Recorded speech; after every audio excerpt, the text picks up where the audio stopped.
আপনি প্রবাসে অনেক কষ্ট করে অনেক পরিশ্রম করে ইনকাম করেন, টাকা পয়সা কামাই করেন, আর সেই টাকা পয়সা দিয়ে আপনার পরিবারের লোকদেরকে ভালো রাখার চেষ্টা করেন।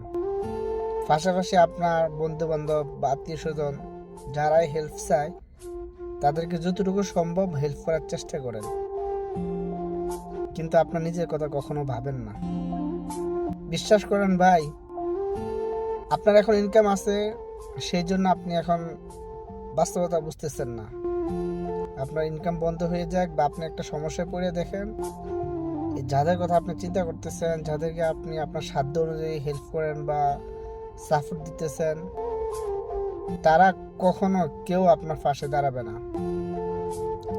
আপনি একটা সমস্যার ভিতরে আছেন বা আপনার টাকা পয়সা নাই, আপনার ক্যাশ নাই বা আপনার অবস্থা খারাপ, এটা আপনি কাউকে কোনোভাবেই বিশ্বাস করাতে পারবেন না, কেউ বিশ্বাসই করবে না।